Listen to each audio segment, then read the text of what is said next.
له فلا مضل له ومن يضلل فلا هادي له أشهد أن لا إله إلا الله وحده لا شريك له وأشهد أن محمدا عبده ورسوله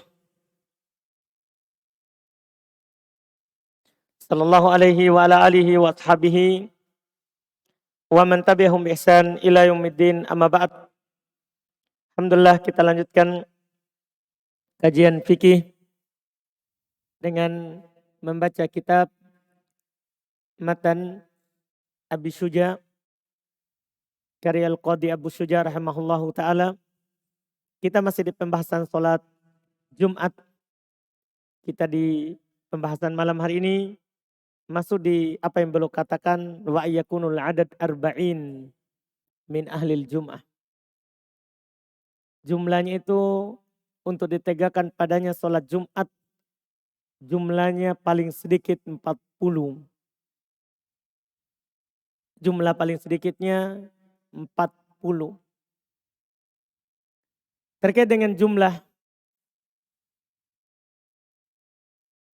jamaah yang hadir di sholat Jumat, itu para ulama rahimahumullahu ta'ala berselisih pendapat dengan pendapat yang banyak dalam hal ini. Sampai dikatakan oleh Syekh bin Baz rahimahullah, qad ikhtalafal ulama rahimahumullah fi hadhil mas'alah ala aqwalin katsirah. Telah berselisih para ulama dalam masalah ini di atas pendapat-pendapat yang banyak. Jadi ini banyak sekali pendapat terkait dengan berapa orang baru dianggap sholat Jumat, baru boleh kita dirikan Jumat. Karena pendapat banyak, saya akan sebutkan 3. Saya akan sebutkan 3 pendapat dari ulama kita, karena 3 ini yang paling terkenalnya. 3 pendapat ini yang paling terkenalnya, yang paling masyhurnya. Pendapat yang pertama, jumlah jamaah baru boleh mendirikan sholat Jumat adalah 40 orang. Adalah 40 orang. Ini pendapat Imam Ahmad rahimahullahu ta'ala. Dan ini juga pendapat dari ulama Syafi'iyah. Dari ulama Syafi'iyah rahimahumullah.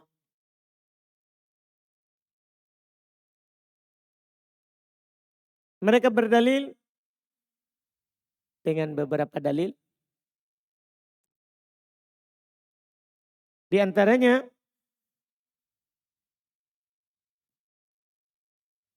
adalah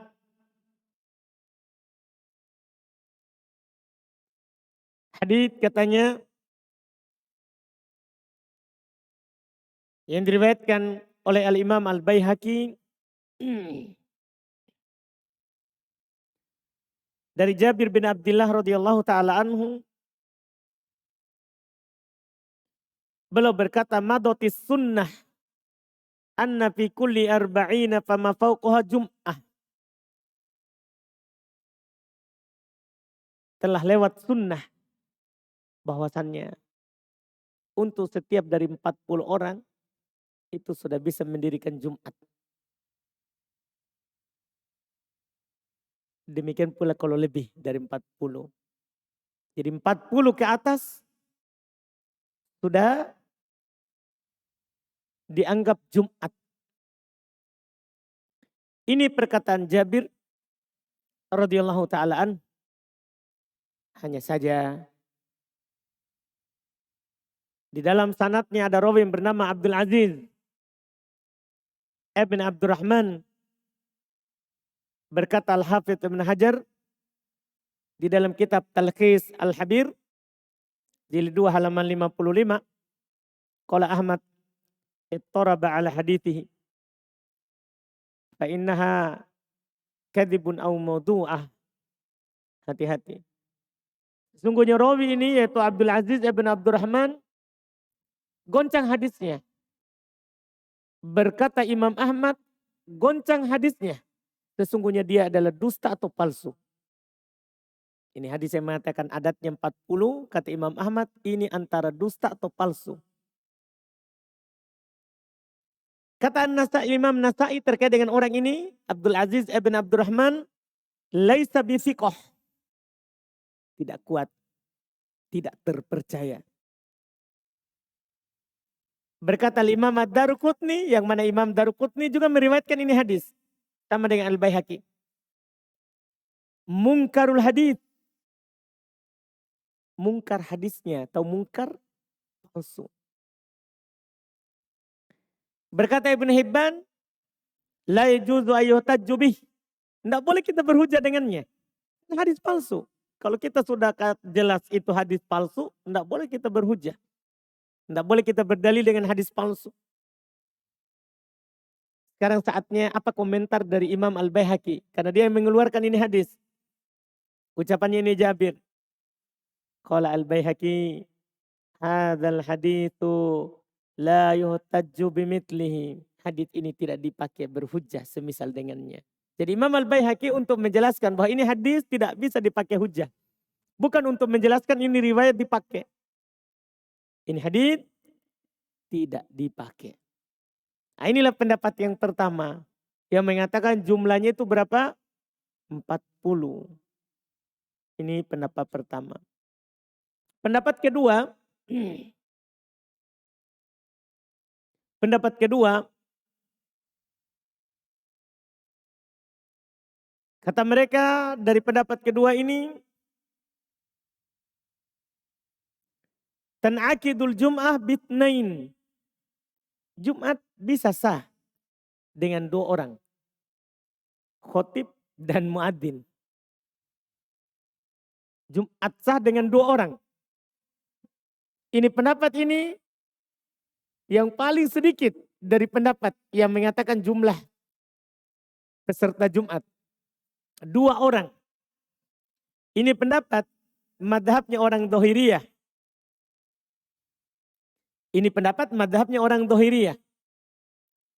Dan yang agak anehnya ini pendapat dipilih oleh Al-Imam At-Tabari dan Imam Asy-Syaukani rahimahullah. Dalil mereka adalah aqallul jama' itnain. Jama' paling sedikit itu 2. Dikatakan jama' paling sedikit itu 2 orang. Itu dalilnya. Iya.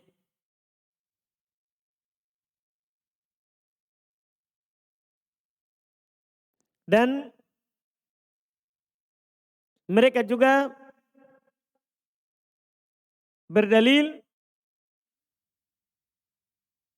dengan dikiaskan dengan sholat berjamaah. Kan sholat berjamaah kan kapan kita sholat 2 orang, 1 makmum, 1 imam, dianggap berjamaah. Kan begitu. Sama juga dengan Jumat. Sama juga dengan Jumat. Ini pendapat. Dan pendapat ini yang dibesarkan oleh orang-orang Dhahiriyah. Orang-orang Dhahiriyah. Ini pendapat. Iya. Besarkan oleh orang Dhahiriyah. Seperti Ibnu Hazm. Beliau kuatkan dan tolong pendapat ini di dalam kitab beliau Al-Muhalla. Rahimahullah. Ini pendapat kedua. Dan dalilnya itu tadi. Karena sama dengan sholat berjamaah. Terus dia katakan juga paling sedikit dianggap jamaah itu adalah 2. Pendapat yang ketiga, paling sedikit 3 orang. Paling sedikit 3 orang. Yaitu khotib dan 2 makmum.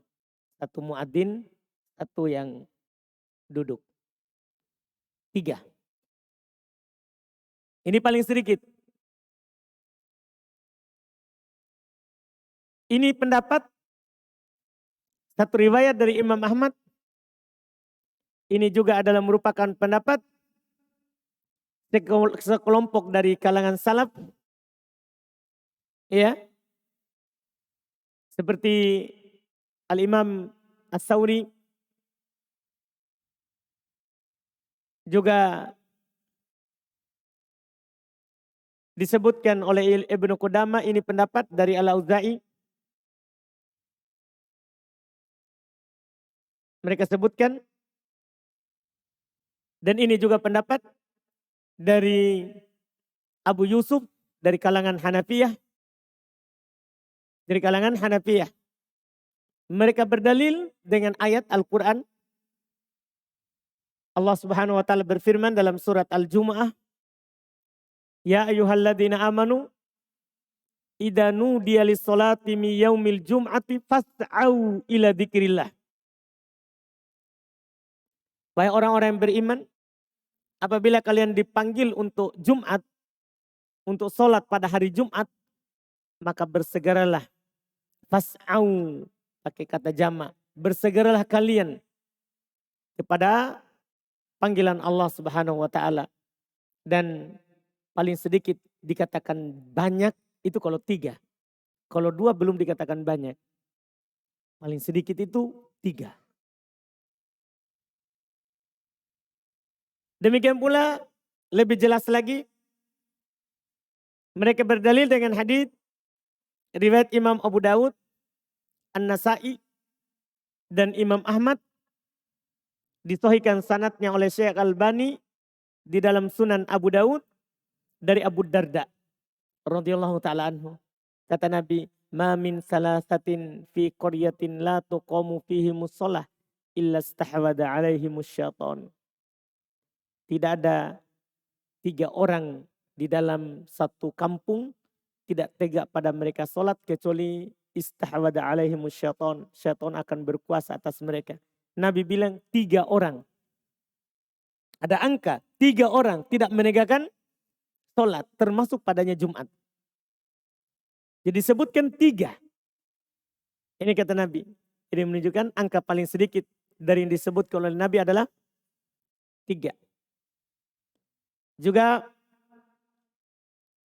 dalam hadits Abu Sa'id Al-Khudri, riwayat Imam Muslim,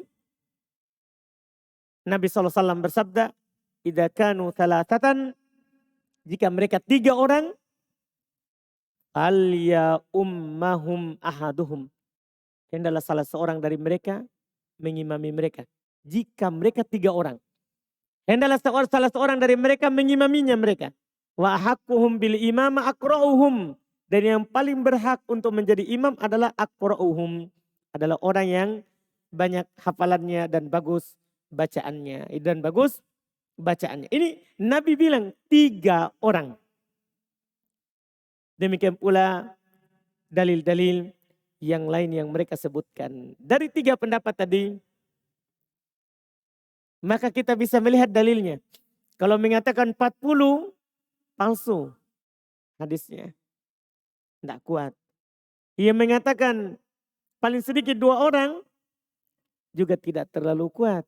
Karena hanya berdalil bahwasannya katanya ya jamak paling sedikit itu 2. Nah, ini dibantah oleh ucapan Nabi tadi. Nabi kan bilang 3. Makanya pendapat yang kuat adalah pendapat yang mengatakan paling sedikit 3 orang. Ini pendapat dipilih oleh Syekhul Islam Ibnu Taimiyah. Kata beliau, kata Syekhul Islam Ibnu Taimiyah di dalam kitab Al-Ikhtiyarat Al-Fiqhiyah, pilihan fikih dari madhab, dari pendapat dari Imam Ibnu Taimiyah rahimahullah, beliau berkata, tan'akidul jum'ah bisalasatin.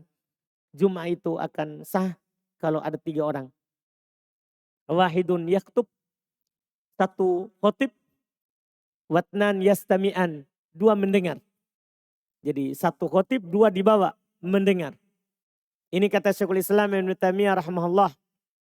ya ta'ala. Dan ini pendapat juga yang dipilih oleh Syekh Ibnu Baz. Pendapat yang mengatakan paling sedikit 3. Ini merupakan pendapat Syekh yang dipilih oleh Syekh Ibnu Baz. Kata Syekh Ibnu Baz di dalam kitab Majmu' Fatawa Ibnu Baz, kumpulan fatwa Syekh Ibnu Baz, ya. Beliau berkata wa as-sahul aqwal fi hadhil mas'alah. Pendapat yang paling kuat dari masalah ini, qaul man qol, pendapat yang berpendapat tan akidu bisalasah. Dia dianggap sah Jumatnya dengan 3 orang. Ini ucapan Syekh bin Baz. Ini juga pendapat yang dipilih oleh Syekh bin Utsaimin. Di banyak tempat boleh tegaskan itu. Di kitab Syarhul Mumti. Ya. Beliau berkata, beliau komentari dulu pendapatnya Syekhul Islam Ibnu Taimiyah. Beliau berkata, ma dhahaba ilaihi Syekhul Islam asah. Apa yang dipegang oleh Syekhul Islam Ibnu Taimiyah itu lebih sahih. Ia mengatakan paling sedikit berapa tadi? 3. Itulah yang paling sahih. Ini kata Syekh bin Utsaimin. Di tempat lain, beliau juga berkata, aqrabul aqwal ila shawab. Pendapat yang paling dekat kepada kebenaran. Dari pendapat-pendapat yang ada terkait dengan jumlah peserta Jumat. Kata beliau, aqrabul aqwal ila shawab. Pendapat yang paling dekat kepada kebenaran. Annahatan akidu bisalasatin wa tajibu alaihim. Bahasa Jumat itu terjadi dengan 3 orang. Bahkan wajib atas mereka. Kalau di kampung itu hanya 3 orang saja. Wajib dia tegakkan Jumat. Wajib dia tegakkan apa? Jumat. Inilah pendapat yang paling bagus dalam masalah ini. Karena memang hujah dan dalilnya lebih kuat. Hujah dan dalilnya lebih kuat. Ini terkait dengan jumlah atau bilangan Jumat. Iya. Dengan pendapat inilah sekarang ini, apalagi di kita sekarang ini, banyak sekali masjid pemerintah membuka izin untuk mendirikan Jumat. Kalau kita katakan harus 40, ini agak mempersempit apa yang diperluas oleh pemerintah. Oleh pemerintah. Ya, kalau sudah ada 3 orang, itu sudah sah. Mendirikan apa? Jumat. Mendirikan Jumat. Ini masalah ini. Kemudian masalah berikutnya, kita sudah keluar dari masalah makmum. Masalah berikutnya adalah yang ingin kami sampaikan. Hukum bersegera dalam mendatangi sholat Jumat. Memasuki masjid. Dalam permasalahan ini, yaitu bersegera di dalam mendatangi masjid, telah datang hadis dari Nabi SAW yang sangat menganjurkan kita untuk datang cepat ke masjid jika tidak ada kesibukan dan tidak ada hal yang mendesak yang untuk kita lakukan. Ada hadis riwayat Imam Al-Bukhari dan Imam Muslim. Riwayat Imam Al-Bukhari dan Imam Muslim dari Abu Hurairah radhiyallahu taala anhu, Nabi SAW bersabda, "Man iktasala yaumal jum'ati tsumma roha fis sa'atil ula. Faka'annama qarraba badanah. Wa man roha fis sa'ati tsaniyah faka'annama qarraba baqarah. Wa man roha fis sa'ati tsalitsah faka'annama qarraba kabshan akron. Wa man roha fis sa'ati rabi'ah faka'annama qarraba dajajatan. Wa man roha fis sa'atil khamisah faka'annama qarraba baydatan. Fa idza kharajal imam hadaratil malaikatu yastami'una dzikra." Kata Nabi SAW, siapa yang mandi pada hari Jumat, kemudian dia pergi pada jam yang pertama. Kemudian dia pergi pada jam yang pertama. Dan jam yang pertama ini dipilih oleh para ulama, ya, mulai dari hitungan jam pertama disebutkan oleh para ulama, walaupun di sini ada perselisihan pendapat, tapi yang benarnya dia adalah terhitung dari awal hari, yaitu dari terbitnya fajar. Itu hitung jam pertama. Artinya kalau jam pertamanya disebutkan jam asa adzan subuh jam 5, di situ mulai hitung. Ini pendapat. Walaupun di sana ada juga mengatakan jam pertama itu adalah pada saat zawal. Wah, tapi itu terlambat sekali. Sudah mau zuhur. Sudah mau Jumat. Makanya mayoritas memilih jam pertama itu awal siang. Itu subuh. Paling lambat itu jam pertama hitungannya itu saat matahari terbit. Kalau bukan fajar terbit. Itu paling lambat. Itu hitungan jam pertamanya. Maka kata Nabi SAW, siapa yang mandi pada hari Jumat, kemudian dia pergi ke masjid pada jam yang pertama, Faka'an nama qarraba badanah, maka seperti seakan-akan dia berkurban unta. Ini anjuran karena keutamaan. Dan siapa yang pergi di jam yang kedua, maka seakan-akan dia berkurban sapi. Siapa yang pergi jam ketiga, maka seakan-akan dia berkurban kambing yang bertanduk. Siapa yang pergi di jam keempat, maka seakan-akan dia berkurban ayam. Siapa yang pergi di jam kelima, maka seakan-akan dia berkurban telur. Ini kan sampai jam kelima. Jadi kalau subuh berarti dari jam 5 ya, jam 6, 7, 8, 9, 10. Kalau kita hitung dari jam 5. Kalau kita hitung dari terbitnya matahari berarti mulai dari terbenamnya berarti kan jam 7. Itu hitung dari jam pertama. 8, 9, 10, 11. Iya. Ini jam hitungannya. Jam pertama, jam kedua. Adapun ada juga yang membuat cara hitungnya adalah kalau dari terbit fajar sampai masuk waktu Jumat itu 6 jam, maka dibagi 5. Bukan hitungan 1 jam ini. Hitungannya bisa dibagi. Karena rata-rata banyak dalam syariat itu hitungannya bukan per jam, tapi waktunya yang dibagi. Bukan jam yang kita pahami. Iya, seperti disebut sepertiga malam terakhir. Maka tergantung awal malam jam berapa. Paham kan? Sepertiga malam pertama. Ya tergantung jam berapa terbenam matahari. Sama juga di ini. Tergantung jam berapa terbitnya fajar. Kemudian setelah itu jam berapa masuk Jumat. Hitung jamnya baru bagi 5. Nah, yang pergi jam pertama seperti berkurban onta. Yang pergi jam kedua seperti berkurban sapi. Yang pergi jam ketiga seperti berkurban kambing. Yang pergi jam keempat seperti berkurban ayam. Yang pergi jam kelima seperti berkurban telur. Faidah kharaja al-imam. Kalau khotib sudah keluar. Hadaratil malaika yastami'un. Maka malaikat akan hadir mendengarkan. Karena malaikat sebelum khotib keluar, maka dia akan berdiri di pintu masjid. Untuk mencatat yang hadir. Untuk mencatat yang hadir. Kalau khotib sudah naik, maka malaikat akan mendengarkan khutbah. Tidak masuk lagi di catatan. Maksudnya catatan orang yang hadir cepat. Orang yang hadir cepat. Ini anjuran sangat jelas dari Nabi kita Muhammad SAW. Agar kita mendatangi Jumat itu dengan segera.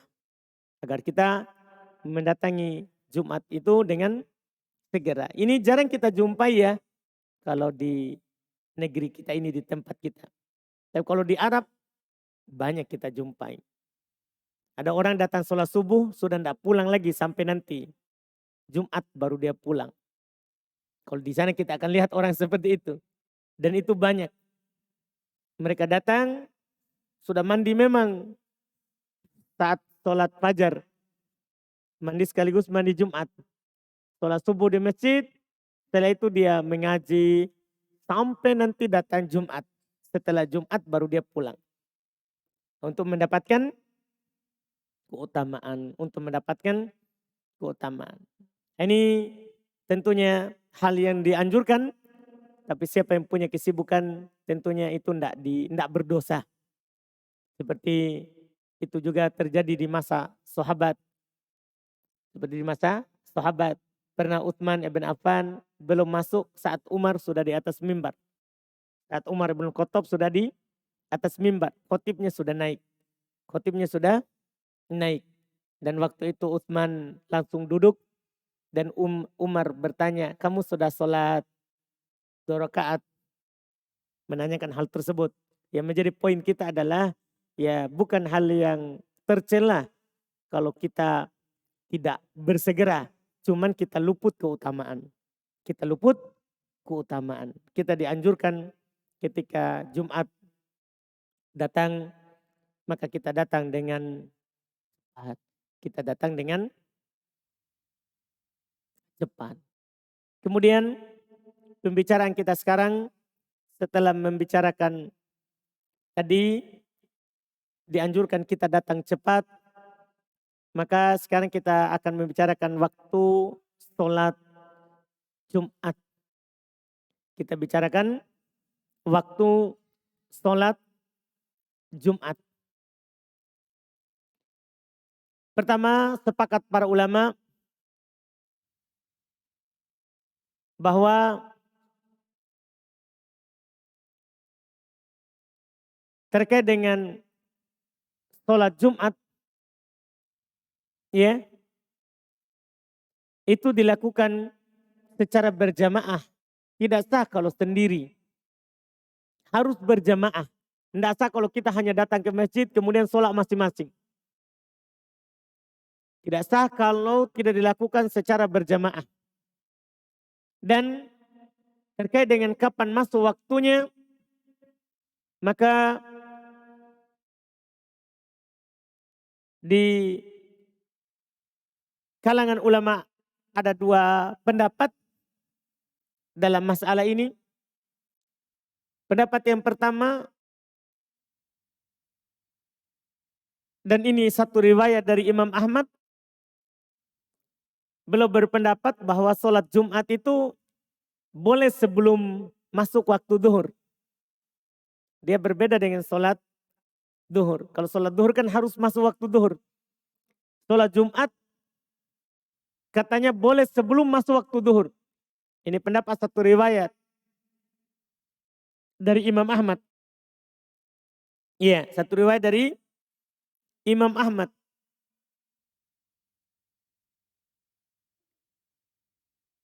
Sementara mayoritas ulama berpendapat sholat Jumat itu tidak boleh dilakukan kecuali setelah masuknya waktu zuhur. Saya ulangi, mayoritas ulama dari kalangan sahabat, tabi'in, dan setelah mereka, bahkan kata Imam An-Nawawi, qolal abdari, qolal ulama ukafah. Berkata ulama seluruhnya. La tajuzul jum'ah qabla zawal. Tidak boleh Jumat sebelum matahari tergelincir. Yaitu sebelum waktu zuhur. Nah, ini pendapat ulama seluruhnya. Dan beliau katakan illa Ahmad. Kecuali Imam Ahmad. Imam Ahmad lah dalam satu riwayat berpendapat boleh sebelum zawal. Sebelum zuhur. Sebelum zuhur. Dalilnya bahwa sholat Jumat itu harus masuk waktu zuhur. Itu sangat banyak sekali. Di antaranya hadits riwayat Imam Al-Bukhari dan Imam Muslim. Dari Salamah ibn al-Aqwa. Beliau berkata, kunna nusolli ma'a Rasulillah sallallahu alaihi wasallam al-Jum'ah. Thumma nansarifu wa laysa lil hitani dhillun nastadillu bih. Wa fi lafdin, dalam satu lafaz dikatakan kunna nujammi'u ma'a Rasulillah sallallahu alaihi wasallam idza zalatis syams thumma narji'u fanatadabba'ul fai. Kata beliau pertama, kami sholat bersama Rasulullah SAW, sholat Jumat, kami pulang, tembok-tembok belum ada bayangannya. Maksudnya belum ada bayangannya yang bisa menaungi kami pulang jalan. Dalam lafaz dikatakan kami berkumpul bersama Rasulullah untuk melakukan sholat Jumat, idza zalatis syams, apabila matahari telah tergelincir. Apabila matahari telah tergelincir. Ini sangat jelas. Makanya dari dua pendapat ini tentunya tidak diragukan. Pendapat mayoritas itulah pendapat yang kuat. Itulah pendapat yang kuat. Adapun pendapat Imam Ahmad yang mengatakan boleh sebelum zawal. Iya, boleh sebelum zawal. Itu adalah pendapat tentunya yang tidak kuat, menyelisih mayoritas ulama dan menyelisih dalil yang ada yang kita bacakan tadi. Yang kita bacakan tadi. Sebagai faedah, ini tambahan saja. Kan Imam Ahmad berpendapat, tidak boleh kita sudah lewat pembahasan sebenarnya di pembahasan safar. Imam Ahmad berpendapat tidak boleh jamak qasar antara Jumat sama asar. Sebabnya karena ini, beliau berpendapat Jumat itu boleh dilakukan sebelum waktu. Sehingga kan tidak boleh kita sholat asar sebelum waktu zuhur. Ini yang terjadi sehingga beliau berpendapat tidak boleh dijama asar ke zuhur. Karena belum masuk waktu zuhur di hari Jumat. Di hari Jumat. Ini sebabnya. Ini adalah di antara sebabnya. Adapun akhir waktunya, ini kan awal waktu. Awal waktunya seperti itu. Mulai dari masuknya waktu zuhur. Adapun akhir waktunya. Akhir waktunya.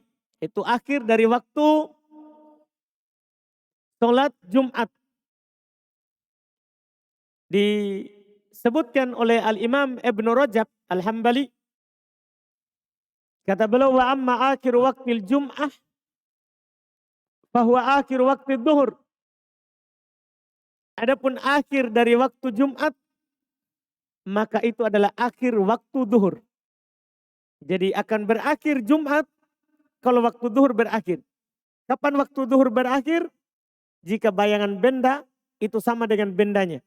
Jadi kalau antum misalnya berdirikan sebuah benda, kalau sama bayangannya ini ukurannya, maka habis waktu zuhur. Habis waktu zuhur. Karena dengan itu masuk waktu asar. Dengan itu masuk waktu asar. Itu akhirnya. Bahkan dinukil oleh Al-Imam Abdul Aziz Ibnul Majishun. Beliau berkata, wattafaku ala annahu mata kharaja waktu zuhur walam yusallil jum'ah faqad fatat waktu sholat zuhur. Beliau berkata, dan ini faedah penting, kapan keluar waktu zuhur sementara dia belum sholat Jumat, maka sungguh dia telah luput Jumat. Dia harus sholat zuhur. Dia harus sholat zuhur. Ini yang beliau katakan. Iya, yang beliau katakan. Dan ini juga bercabang darinya bagi orang yang luput Jumat atau tidak hadir Jumat. Ketika dia misalnya sebagai musafir, kan sudah lewat pembahasan kita di pembahasan safar. Bahwasanya musafir tidak wajib Jumat. Demikian pula perempuan yang tidak wajib Jumat. Iya, yang tidak wajib Jumat. Atau orang yang ashabul adzar, orang-orang memiliki udzur. Sakit misalnya. Dan yang lainnya dari udzur-udzurnya. Kalau dia luput Jumat, sholat apa yang dia lakukan? Kalau dia luput Jumat, di sini berkata Imam Ibnu Munzir rahimahullah, ajma' ahlul ilm ala anna man fatatuhul jum'ah minal mukimin ayu solliya arba'a. Masya Allah. Sepakat ahli ilm, siapa yang luput Jumat dari orang yang mukim, yang bukan musafir. Maka dia sholat 4 rakaat. Sholat apa ini maksudnya? Duhur. Ini juga yang dikatakan oleh Al-Imam Asy-Syarbini rahimahullahu ta'ala. Beliau berkata, la tuqda idza fatat jum'ah. Li'annahu lam yungqal bal tuqda duhran bil ijma'. Tidak perlu dia kodok kalau luput Jumat. Karena tidak dinukil dari Nabi SAW dan para sahabat mereka mengganti Jumat. Bahkan wajib dia kodok duhur. Dia sholat 4 rakaat berdasarkan kesepakatan. Jadi ini tidak ada silang pendapat.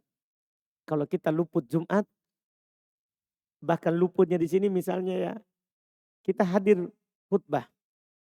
Kemudian kita didesak oleh 2 yang kotor, air kecil atau air besar. Air kecil atau air besar. Kita keluar, buang air. Kita masuk, selesai sholat, sudah salam. Kita sholat Jumat atau sholat duhur? Wajib kita sholat duhur. Karena luput Jumat. Karena luput Jumat. Ini pembahasan tidak ada silang pendapat. Tidak ada silang pendapat. Iya. Bagaimana kalau dia keluar dan masih dapat sholat? Kan tadi tidak dapat sholat. Dia datang imam sudah salam. Dia datang imam sudah salam. Bagaimana kalau dia ya dapat sholatnya? Dapat sholatnya. Ya, dia dapat sholatnya. Di dalam masalah ini, kalau ada orang pergi, ya, kemudian dia kalau ada orang datang Jumat, kemudian dia hadir khutbah, setelah itu dia pergi berwudu dan kembali, imam belum selesai sholat, maka dia dapat sholat. Karena Nabi SAW bersabda, man adraka rok'atan minas sholat faqad adraka sholah. Siapa yang mendapatkan ruku 1 rakaat dari sholat, maka dia telah mendapatkan sholat. Bahkan 1 sujud dia telah mendapatkan sholat. Ini yang tadi itu yang tidak dapat dia sholat duhur kalau tidak dapat sholat. Kalau tidak dapat sholat. Ini yang disebutkan terakhir untuk Jumat. Masalah terakhir yang ingin kami singgung di sini adalah permasalahan bacaan di hari Jumat. Itu saja yang masalah terakhir. Penulis tidak sebutkan, tapi ini saya sebutkan sebagai faedah saja. Di hari Jumat, subuhnya sunnah kita baca Alif Lam Tanzil As-Sajadah di rakaat pertama dan di rakaat kedua membaca Hal ata alal insan hinum minad dahar. Itu surat Al-Insan pada subuh. Pada subuh sunnah membacanya. Kemudian di sholat Jumat, pada sholat Jumat sunnah pada rakaat pertama membaca surat Qaf dan rakaat kedua Al-Qamar. Ini agak panjang dan kalau tidak itu maka sunnah membaca rakaat pertama Sabbihisma rabbikal a'la. Di rakaat kedua sunnah membaca Hal ataka hadithu al-ghasyiyah. Ini sunnah bacaan pada hari Jumat. Dan pada hari Jumat itu disunnahkan, bukan di sholat ya, tadi itu di sholat. Disunnahkan pada hari Jumat membaca surat Al-Kahfi. Surat Al-Kahfi di selain sholat. Walaupun hadisnya diperselisihkan, para ulama mendoibkan hadisnya itu kalau sampai kepada Nabi. Tapi sahih dari Abu Sa'id Al-Khudri, tentunya ini tidak mungkin beliau katakan dari Israiliyat atau hawa nafsu, karena masalah pahala. Masalah pahala. Makanya yang beliau katakan itu yang dianjurkan untuk membaca surat Al-Kahfi di hari Jumat. Dengan ini kita sudah selesai membahas hukum seputar Jumat. Berikutnya beliau akan sampaikan kepada kita masalah sholat Id, Idain. 2 Id. Ini insya Allah kita ambil di pertemuan akan datang insya Allah ta'ala. Kita adzan, kita melihat di pertanyaan berikutnya.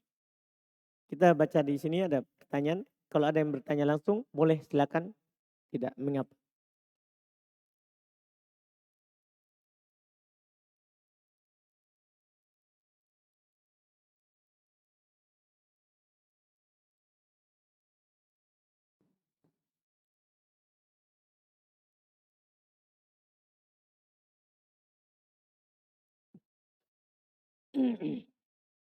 Dan ada pertanyaan, benarkah berdakwah selama 3, 7, 40 hari itu sama dengan jadwal taklim yang dikhususkan setiap malam Ahad?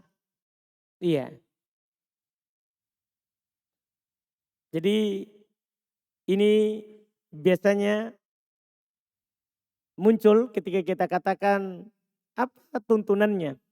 Apa ada tuntunannya kalau kita keluar 3 hari, 7 hari, 40 hari? Tidak ada tuntunan dari Nabi SAW. Iya. Mereka katakan ini sama dengan jadwal hari Ahad, malam Senin, malam Selasa. Ini sama ini. Tidak sama. Tidak sama. Karena sisi tidak samanya itu banyak. Pertama, yang keluar menentukan 3 hari, itu babnya keluar dalam bab dakwah dan dia tentukan jumlah harinya. Dia sudah tentukan dan dia meyakini itu sunnah seperti itu. Sementara yang menetapkan harinya itu bab ta'lim, bab mengajar, bukan bab dakwah. Kalau dakwah kan harus ada ala basirah sesuai dengan jalan Nabi SAW. Kalau babnya dakwah, kalau bab ta'lim maka dari hidup sampai mati. Tidak ada waktunya. Tidak ada waktunya. Itu yang pertama, beda bab. Beda bab dakwah sama bab ta'lim. Bab pengajaran. Ya, karena dakwah harus seperti yang Nabi dakwakan. Sementara bab ta'lim, ilmunya dari Nabi SAW, waktunya kita menentukan kapan ada waktunya untuk ta'lim. Ini kalau bisa dipahami. Kalau bisa dipahami. Ini bab yang perbedaan yang pertama yang mengatakan beda. Perbedaan kedua, yang menentukan hari Ahad, hari Senin, hari Rabu, hari Kamis, itu tidak ada dibilang sunnah harus hari Ahad. Sunnah harus hari Senin, hari Kamis, tidak ada. Sementara yang menentukan ini 3 hari, 7 hari, 40 hari, mereka mengatakan sunnah 40. Sunnah 3. Nah, ini mengatakan sunnah ini butuh dalil. Sementara yang hanya mengajar saja, mau menyampaikan Quran dan sunnah tanpa menentukan harinya, itu tidak butuh dalil. Nabi katakan, balighu anni walau ayat, sampaikan dariku walaupun seayat, kapan saja, di mana saja. Sementara penentuan tadi, mereka katakan sunnah jadi butuh dalil. Butuh dalil. Ini yang pertama. Yang kedua. Yang ketiga, kita keluar dari masalah penentuan hari. Terserah kalau kamu bilang, iya ini saya juga bab mengajar. Bab mengajar. Masalahnya ini yang melakukannya siapa? Yang melakukannya siapa? Biasanya para ulama lebih fokus kepada orangnya. Tidak bahas kamu 3 hari, mau 7 hari, mau 40 hari. Masalahnya kamu tidak punya ilmu. Iya. Cuman rata-rata orang yang seperti ini, dia bicarakan yang lain untuk mengalihkan itu. Untuk mengalihkan itu. Yang dibicarakan oleh para ulama rahimahumullah, kalian keluar berdakwah, sudah menentukan hari, terus kalian tidak punya ilmu. Rata-rata baru dia pungut di pasar, dipungut di jalan, sudah melakukan bayan. Itu juga masalah yang paling besar. Sudah melakukan bayan. Jadi sebenarnya banyak masalah, ditambah lagi kelompok itu adalah kelompok sesat dari asalnya. Itu adalah disebutkan oleh para ulama sufi modern. Sufi modern. Apa yang dimaksud dengan madhab dohiriyah? Madhab dohiriyah itu madhab yang berpegang dengan dohir hadis. Tidak pakai pendalilan, tidak pakai pemahaman. Pokoknya kalau hadis bilang begitu, itu ya yang dipegang. Itu yang dipegang. Hanya pegang dohir hadis. Atau dohir ya, yang tersurat dalam hadis, yang terlafadzkan. Jadi dia berpegang dengan lafaz hadis. Dia tidak berpendapat dengan ucapan sahabat. Dia tidak berpendapat dengan kias. Dan dia bahkan tidak berpendapat dengan pemahaman dari hadis. Misalnya gini, Nabi mewajibkan zakat. Nabi katakan, fisa imatil gonam zakah. Pada kambing yang digembala wajib zakat. Dia hanya berpegang dengan itu. Dia tidak pegang dengan pemahaman. Bagaimana kalau kambing yang tidak digembala cuma dikasih makan di rumah? Dia tidak pegang. Diam saya tidak tahu. Karena hadis cuma katakan kambing yang digembala ada zakat. Kalau tidak digembala, tidak tahu. Nabi tidak katakan. Sementara ulama fikih yang lain berpendapat dengan mafhum. Pemahaman dari hadis. Pemahaman dari hadis. Dipahami dari ucapan Nabi tadi, kalau kambing digembala itu ada zakat, berarti kalau yang tidak digembala, tidak ada zakatnya. Kalau kambingnya hanya diikat di rumah dikasih makan, tidak dikeluarkan zakatnya. Kecuali masuk dalam zakat perdagangan. Itu yang disebut dengan madhab dohiriyah.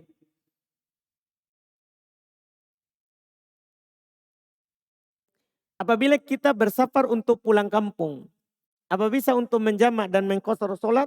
Kalau kita sudah pindah kampung, maksudnya kita asalnya misalnya dari Sidrap, kemudian sudah bermukim di Makassar. Sudah pindah dari Sidrap ke Makassar. Maka ketika pulang ke Sidrap, berlaku jamak qashar karena kita bukan mukim. Seperti Nabi SAW ketika beliau sudah pindah ke Madinah, saat beliau ke Mekah, beliau sholat qashar, jamak qashar. Beliau sholat jamak qashar. Wallahualam. Apakah harus berpindah tempat untuk sholat sunnah? Karena biasanya orang-orang ketika selesai sholat wajib, ada yang berpindah tempat untuk sholat sunnah. Dan ada juga yang tetap di tempatnya untuk sholat sunnah. Tidak harus, bahkan tidak ada dalil untuk berpindah tempat. Tidak ada dalil untuk berpindah tempat. Ibnu Baz pernah ditanya tentang hal tersebut. Beliau katakan tidak sunnah. Tidak ada dalilnya. Tidak ada dalilnya. Ada yang berdalil dengan ayat firman Allah Subhanahu wa taala dalam surat Az-Zalzalah. Yaitu firman Allah Subhanahu wa taala, yauma idzin tuhadditsu akhbaruha. Pada hari itu bumi ini akan mengabarkan beritanya tentang apa yang dilakukan di atasnya. Jadi ada yang berdalil dengan ayat ini, kalau begitu kita bagus pindah-pindah supaya nanti banyak yang mengabarkan. Kata Syekh bin Baz, Nabi dan para sahabat tidak berdalil dengan itu untuk berpindah-pindah.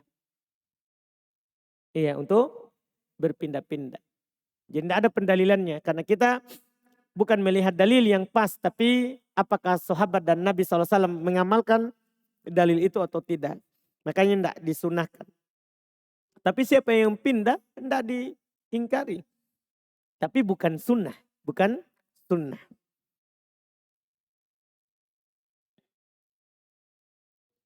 Ustadz, apakah boleh saat khutbah kedua langsung saja menutup khutbah dengan doa? Boleh. Cuman Nabi SAW tidak langsung menutup dengan doa.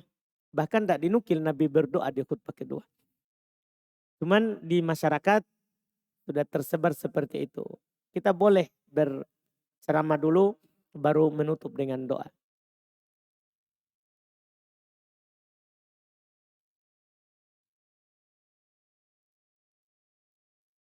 Apa bedanya adzan pertama dan adzan kedua pada saat sholat Jumat?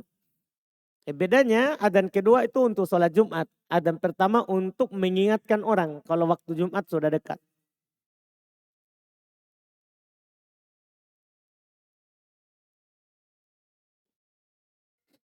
Bagaimana hukumnya makan di restoran atau warung yang menjual khamar tapi tidak memesan khamarnya? Ya tidak ada restoran lain. Artinya kita jangan memasukkan diri di situ. Kan paling sedikit nanti kita menyaksikan kemungkaran orang minum khamar. Ya, walaupun kalau kita tidak pesan khamar ya halal makan yang kita makan. Cuman ya kita tidak makan di situ lebih bagus. Bagaimana menghitung batas waktu sholat isya? Ya dihitung mulai dari masuk waktunya. Mulai dari masuk waktu sholat isya. Yaitu ketika hilang cahaya atau warna merah atau kuning di ufuk barat. Di ufuk barat. Di situ mulai masuk waktu isya. Dari situ dihitung.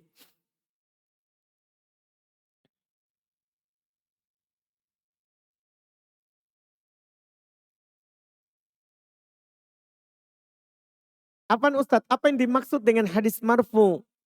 Dan bagaimana kedudukannya? Bah ini istilah mustalah hadis. Hadis marfu itu kalau diucapkan oleh Nabi. Itu namanya marfu. Kalau hadis. Bukan nahwu. Kalau nahwu marfu artinya tandanya dhammah. Atau penggantinya dhammah. Ini istilah hadis. Kalau para ulama hadis bilang ini hadis marfu. Maksudnya diucapkan oleh Nabi atau dilakukan oleh Nabi atau dibenarkan oleh Nabi. Itu maksudnya hadis marfu. Iya.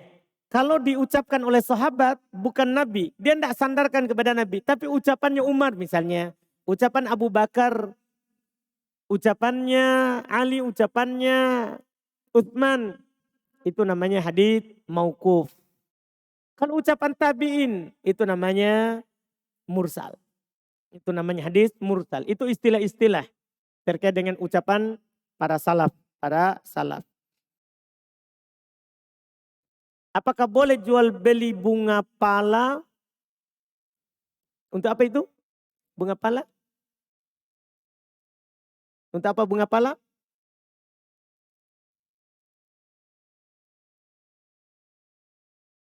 Enggak tahu bunga pala. Bumbu masakan. Bunganya. Mungkin. Nanti dilihat dulu. Yang baru dibilang bunga pala. Apa maksud hadits? Inna tula sholatir rajuli wa qasru khutbatihi mi'innatun fi fikihi. Maksudnya jelas sekali.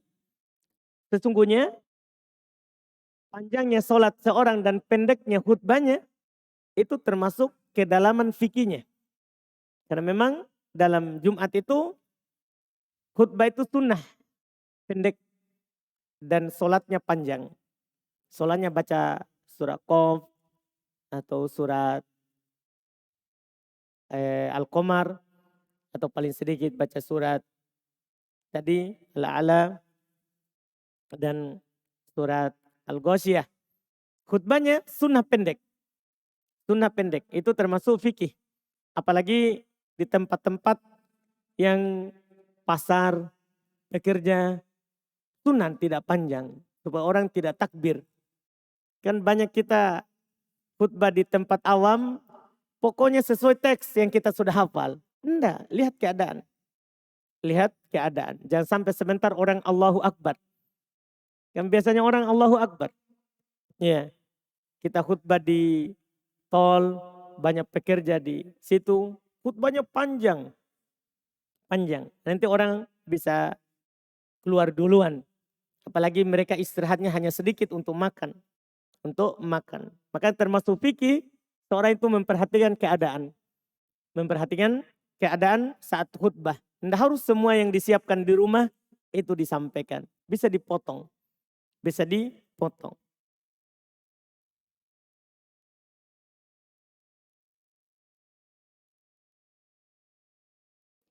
Afan Ustadz izin bertanya, apakah anak-anak bawaan masing-masing suami dan istri yang baru menikah, mereka bisa menjadi mahram?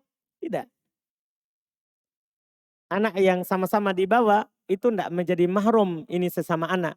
Bapaknya mahram, ibunya mahram. ini anaknya ini seorang ibu, mahram untuk ini seorang bapak ketika dia menikahi ibunya.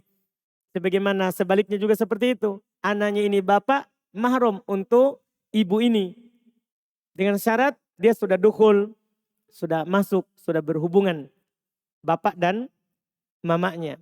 Ini menjadi mahram anaknya. Tapi antara anak dengan anak bukan mahram. Antara anak bawaan itu bukan mahram. Wallahualam.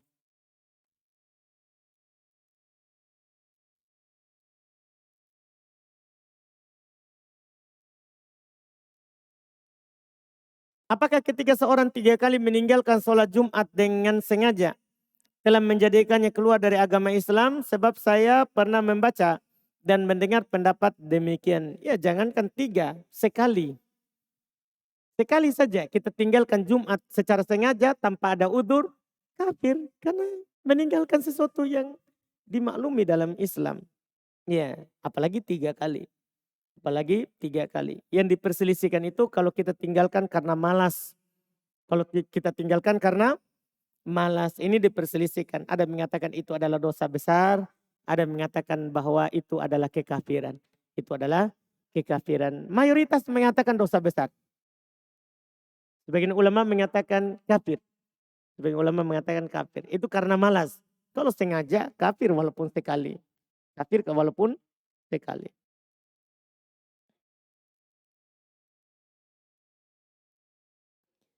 Bagaimana tata cara sujud tilawah di dalam dan di luar sholat? Apakah disertai dengan bertakbir dan salam? Dan apakah harus menutup aurat jika di luar sholat? Kalau di luar sholat tidak ada takbir. Dan tidak perlu suci dari hadat. Kalau di luar sholat. Tidak perlu suci dari hadat. Karena dia sujud karena mendengarkan ayat tilawah atau membaca ayat tilawah. Adapun dalam sholat, maka para ulama berselisih pendapat. Apakah ada takbirnya atau tidak. Ya sebagian ulama mengatakan tidak ada takbir. Mayoritas mengatakan ada takbir. Berdalil dengan dalil umum. Nabi SAW kabbaro fi kulli raf'in wa khafdin. Nabi SAW bertakbir setiap naik turun. Setiap naik turun. Jadi tergantung dalam hal tersebut. Dalilnya tidak ada dalil khusus bahwa Nabi kalau tak sujud tilawah baca takbir. Tidak ada dalil khusus. Mereka hanya berdalil dengan dalil umum saja.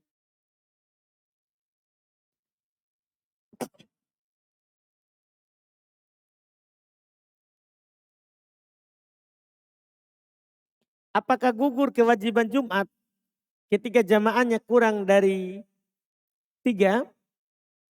Nah, itu tadi berdasarkan pendapat tadi. Kalau kurang dari 3 berarti gugur, tidak wajib. Tidak wajib, karena paling sedikit adalah 3. Itu keharusan dari madhab yang ada. Adakah sunnah berbersih di hari Jumat? Seperti memotong kuku, ini sudah kita singgung sebelumnya.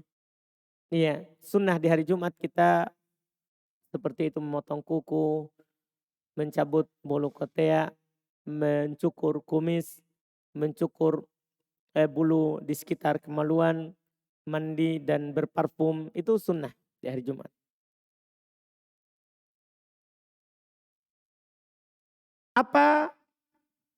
Apakah kita menyalahkan seorang yang tidak membaca surah Al-Kahfi di hari Jumat karena menganggap hadisnya lemah? Tidak. Tidak perlu kita mencelanya. Bahkan walaupun dia mengatakan itu hadisnya sahih, tidak boleh kita menyalahkan. Ini kan sunnah, anjuran. Artinya kalau dia tidak lakukan, tidak boleh kita mencela orang yang meninggalkan yang disunahkan. Ya kan? Ini kecuali dia bilang ini tidak sunnah karena hadisnya lemah. Kita ajarkan, oh kalau yang kuatnya itu memang maksudnya kita sampaikan. Kita sampaikan, bukan mencela. Beda mencela sama menyampaikan ilmu. Beda mencela sama menyampaikan ilmu.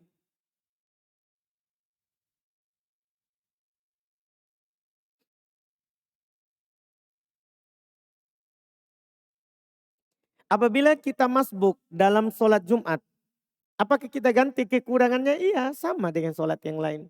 Kalau kita masbuk di sholat yang lain, kita ganti sama juga dengan sholat Jumat. Kita ganti.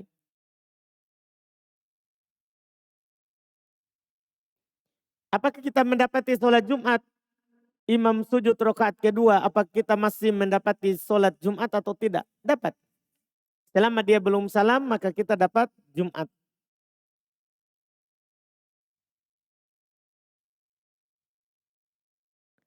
Mana yang lebih utama? Membaca Al-Quran di hari Jumat atau memperbanyak sholawat di hari Jumat? Sama-sama utamanya.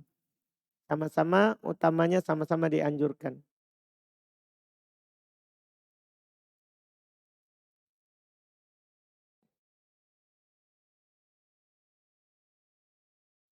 Saya biasa puasa sunnah Senin Kamis. Pada hari Kamis ada kegiatan yang agak berat untuk berpuasa. Bolehkah saya ganti puasa Kamis saya di hari Rabu? Tidak perlu kita ganti. Tidak perlu kita ganti.